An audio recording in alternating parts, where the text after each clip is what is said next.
Hai anak-anak, Assalamualaikum warahmatullahi wabarakatuh. Berjumpa kembali dengan Ibu Artini ya nak, pada pelajaran IPA. Anak-anak, kali ini kita akan membahas tentang manfaat air dan siklus air ya anak. Anak-anak, siklus air sebelumnya memang sudah kita bicarakan ya, tetapi untuk lebih jelasnya Ibu akan sampaikan video berikut ini ya anak-anak. Sebelum kita belajar, kita berdoa terlebih dahulu. Doa Ibu pimpin. Doa selesai. Nah, semangat anak-anak semuanya ya. Saksikan video pembelajaran yang akan Ibu sampaikan kepada kamu.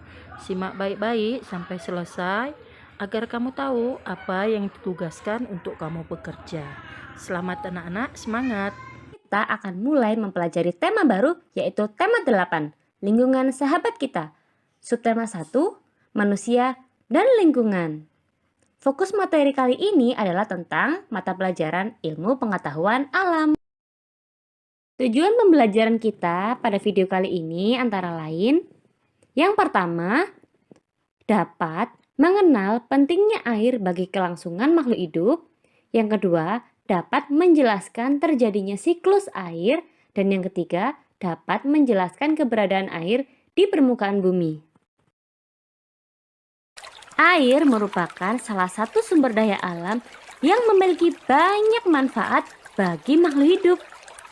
Semua makhluk hidup di bumi membutuhkan air untuk kelangsungan hidupnya. Bagi manusia, air dapat dimanfaatkan secara langsung maupun secara tidak langsung. Secara langsung, air dimanfaatkan untuk minum, mandi, memasak, mencuci, membersihkan lantai, menyiram tanaman, dan masih banyak lagi. Manfaat air secara tidak langsung dapat kamu jumpai pada PLTA atau kepanjangannya yaitu pembangkit listrik tenaga air. Aliran air dimanfaatkan untuk menghasilkan listrik pada pembangkit listrik tenaga air. Misalnya kalau di Malang, kita bisa menjumpainya pada PLTA Selorejo dan Sutami. Selain manusia, hewan dan tumbuhan juga memanfaatkan air. Bagi hewan, air bermanfaat untuk minum, mendinginkan dan membersihkan tubuh, serta sebagai tempat hidup bagi hewan air. Sementara itu, bagi tanaman, air membantu tumbuhan dalam proses fotosintesis. Air memiliki banyak manfaat bagi kelangsungan hidup makhluk hidup. Oleh sebab itu, kita harus senantiasa menjaga kebersihan air. Air yang bersih memiliki ciri-ciri, antara lain tidak berwarna atau bening, tidak berbau, tidak berasa, dan tidak mengandung zat berbahaya. Jika kebersihan air terjaga, maka manfaat air dapat dirasakan oleh seluruh makhluk hidup. Pentingnya air bagi kelangsungan hidup makhluk hidup. Sampai saat ini, bumi merupakan satu-satunya planet yang dapat ditinggali oleh makhluk hidup. Salah satu faktornya adalah karena ketersediaan air. Makhluk hidup memerlukan air untuk kelangsungan hidupnya. Air selalu tersedia di bumi karena adanya siklus air. Siklus air adalah proses perputaran air yang terjadi secara terus-menerus dari permukaan bumi ke atmosfer dan kembali lagi ke permukaan bumi. Tahapan siklus air yang bermanfaat bagi makhluk hidup adalah hujan. Hujan mengakibatkan tersedianya air di permukaan bumi yang nantinya akan dimanfaatkan oleh makhluk hidup. Berikut ini adalah contoh-contoh pemanfaatan air oleh makhluk hidup. Yang pertama, air hujan yang meresap ke dalam tanah akan disimpan sebagai cadangan air bagi makhluk hidup. Yang kedua, air mengalir dan memenuhi sungai-sungai dan danau yang berguna untuk aktivitas makhluk hidup. Yang ketiga, air di dalam tanah akan diserap oleh tumbuhan untuk proses fotosintesis. Dan yang keempat, air menjaga kelembapan, suhu, dan iklim di bumi. Terjadinya siklus air. Siklus air memiliki beberapa tahapan, yaitu penguapan atau evaporasi, penggembunan atau kondensasi, dan hujan atau presipitasi. Perhatikan penjelasan siklus air berikut ini. Mengapa air selalu tersedia di bumi? Ini karena air mengalami siklus hidrologi. Tahukah kalian apa itu siklus hidrologi dan bagaimana prosesnya? Siklus hidrologi adalah sirkulasi air atau perputaran air secara terus-menerus dari bumi ke atmosfer dan dari atmosfer kembali ke bumi. Lalu, bagaimana proses siklus hidrologi berlangsung? Prosesnya begini. Awalnya, air laut mengalami penguapan karena panas matahari. Proses ini disebut dengan proses evaporasi. Evaporasi terjadi karena temperatur permukaan air yang cukup tinggi sehingga molekul-molekul air di permukaan memperoleh energi yang cukup untuk memisahkan diri dari air yang ada di permukaan. Selain air laut, air yang berada pada tumbuh-tumbuhan juga ikut mengalami proses penguapan. Proses ini dinamakan dengan proses transpirasi. Air yang berada pada tumbuh-tumbuhan ini berasal dari air tanah yang diserap oleh akar tumbuhan yang kemudian dialirkan melalui batang tumbuhan sampai ke permukaan daun dan menguap menuju atmosfer. Ketika proses penguapan yang terjadi pada air laut dan terjadi pada tumbuh-tumbuhan berlangsung secara bersamaan, maka proses ini dinamakan dengan proses evapotranspirasi. Pada ketinggian tertentu, uap air ini mengalami kondensasi. Kondensasi merupakan proses perubahan wujud uap air menjadi titik-titik air akibat adanya perubahan temperatur udara. Proses ini terjadi ketika temperatur udara pada ketinggian tersebut relatif lebih rendah hingga berubah menjadi titik-titik air.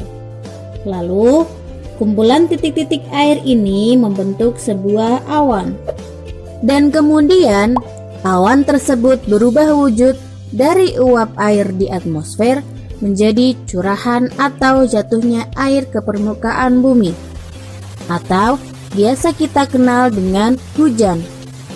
Proses ini disebut dengan proses presipitasi. Ketika proses ini terjadi di daratan, maka awan akan menghasilkan curahan berupa air. Sedangkan ketika proses ini terjadi di dataran tinggi dengan tekanan udara yang rendah, maka awan akan menghasilkan curahan dalam bentuk salju dan juga es. Berikutnya, air yang dihasilkan oleh presipitasi sebagian diserap oleh tanah dan sebagian lagi mengalir di permukaan tanah. Air yang diserap oleh tanah disebut dengan infiltrasi, yaitu gerakan air ke bawah melalui permukaan tanah ke dalam lapisan tanah yang teratas. Infiltrasi menyebabkan air dapat tersedia untuk pertumbuhan tanaman dan air tanah terisi kembali. Sedangkan air yang mengalir di permukaan tanah disebut dengan runoff, yaitu proses pergerakan aliran air di permukaan tanah melalui aliran selokan, kanal, sungai, dan anak sungai.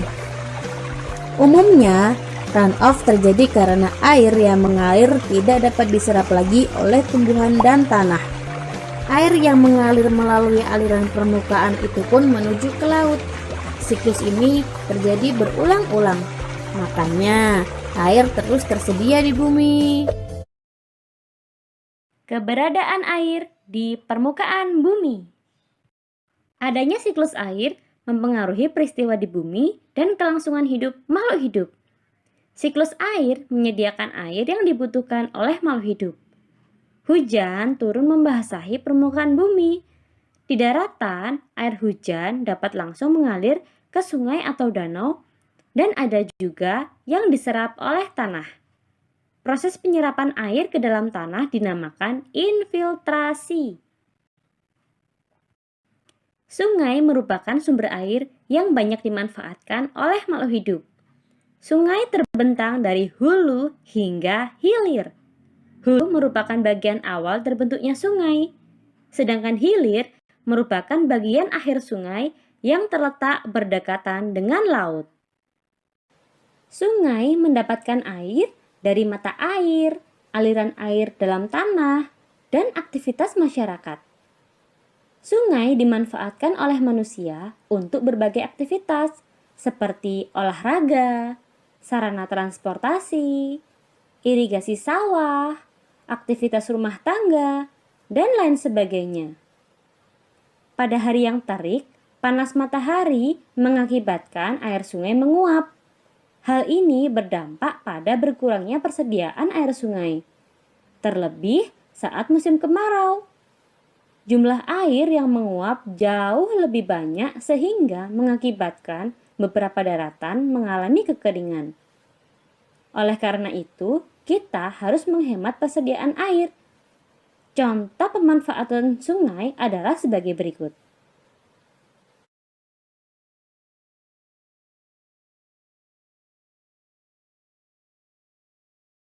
Nah, itu tadi materi ilmu pengetahuan alam kita hari ini.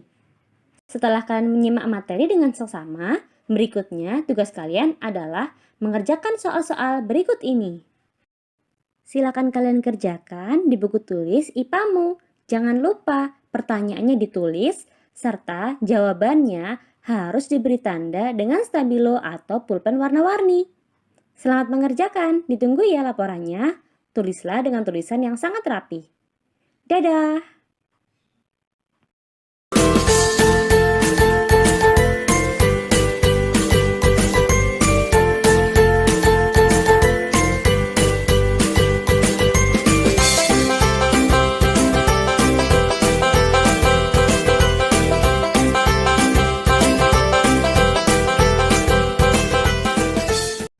Assalamualaikum warahmatullahi wabarakatuh.